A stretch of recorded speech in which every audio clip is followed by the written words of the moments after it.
Sarah had always been a light sleeper, but the night she saw the shadow was unlike any other. She woke up suddenly, her chest heavy, her limbs paralyzed. The dim moonlight filtered through her curtains, and there it was, a shadow standing by the window. It had no face, just a dark silhouette with an unnerving stillness. As her eyes darted around the room, she realized it wasn't just her body that was frozen. Even the air felt stifling. Then it moved, slowly, deliberately. It glided toward her bed. The closer it came, the louder the deafening silence in her ears.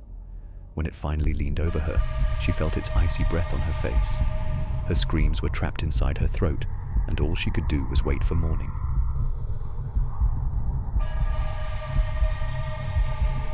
Liam had heard about sleep paralysis but never thought he'd experience it. That changed one stormy night. As lightning illuminated his bedroom, he felt the telltale pressure on his chest. He couldn't move. From the corner of his eye, he noticed a figure sitting at the foot of his bed, a woman with long, matted hair. She wasn't looking at him, but she was whispering. The words were incoherent, like a broken record playing in reverse. Liam's heart pounded as she slowly turned her head, her hollow eyes meeting his. Her whispering grew louder, transforming into a guttural growl. Just as she lunged at him, he jolted awake, his body drenched in sweat, the echoes of her whispers still ringing in his ears.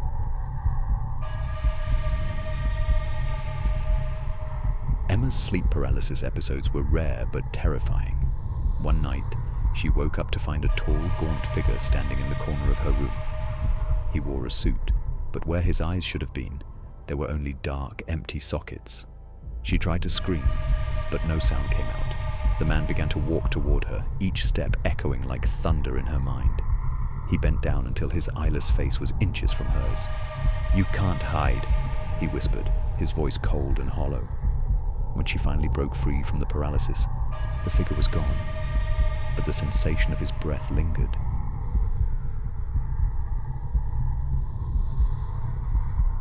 Jacob never believed in the supernatural, but one night changed everything.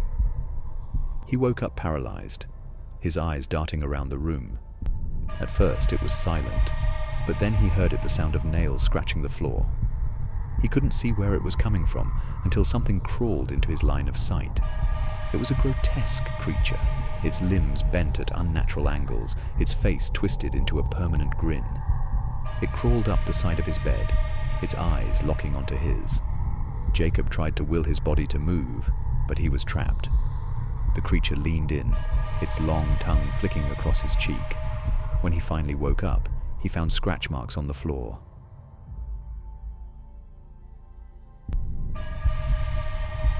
Mia's nights were often restless, but the worst came during a summer heatwave. She woke up, unable to move, her body pinned to the mattress. A child's laughter echoed through the room. It was high-pitched and unsettling, coming from everywhere and nowhere at once. Then she saw him, a small boy standing at the foot of her bed. His face was pale, his eyes dark voids. He giggled as he climbed onto the bed, crawling toward her with unnatural speed. His laughter grew louder, more distorted as he pressed his face close to hers. "Play with me," he whispered before vanishing. When she could move again, she found tiny handprints on her bedsheet.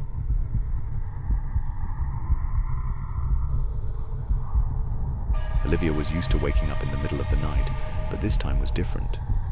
She opened her eyes to find a man sitting in the chair across the room. He was smiling, a wide, unnatural grin that stretched too far. His head tilted as he stared at her, unblinking. Olivia tried to scream, but her body wouldn't cooperate. The man stood up, his movements jerky and unnatural, and began walking toward her. His grin never wavered. When he reached her bedside, he leaned down and whispered, "You can't get rid of me." She woke up gasping, but the chair was empty except for a faint imprint where he had been sitting.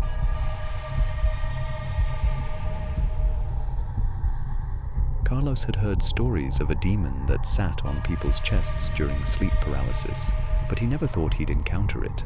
One night, he woke up to a crushing weight on his chest. He couldn't breathe, couldn't move. When he opened his eyes, he saw it a hideous horned creature with glowing red eyes. It grinned at him, its sharp teeth glinting in the darkness. The demon leaned closer, its claws pressing into his shoulders. "You belong to me now," it hissed. Carlos fought with every ounce of strength he had, and when he finally broke free, the room was empty, but the bruises on his chest remained. Lila often felt like someone was watching her, but one night, that fear became reality. She woke up paralyzed, her body stiff as a board. Standing in the corner was a figure cloaked in shadow. It didn't move, didn't make a sound, but she could feel its gaze piercing through her. As the minutes dragged on, the figure began to inch closer, its movements almost imperceptible. When it reached the side of her bed, it leaned over, its face shrouded in darkness. "I see you," it whispered, its voice barely audible. Lila woke up screaming, but the feeling of being watched never left her.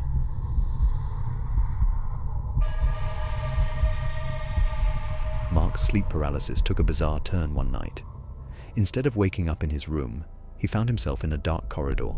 He couldn't move, couldn't turn his head, but he could see figures standing in the distance, shadowy shapes that seemed to grow closer with each blink.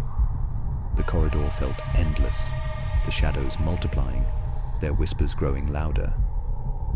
Just as they surrounded him, he woke up in his bed, drenched in sweat.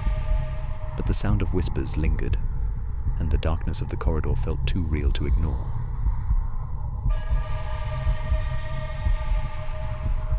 Elena woke up to the sound of her own voice. She couldn't move, couldn't speak, but she could hear someone talking in the corner of her room. When she managed to look, she saw herself an exact replica, sitting on the floor, staring back at her. The doppelganger smiled, its expression twisted and menacing. "Why do you look so scared?" it asked, its voice a chilling mimicry of her own. It crawled toward her, its movements unnatural and jerky. Just as it reached her bed, she woke up, her heart pounding. But the feeling of her own presence in the room remained.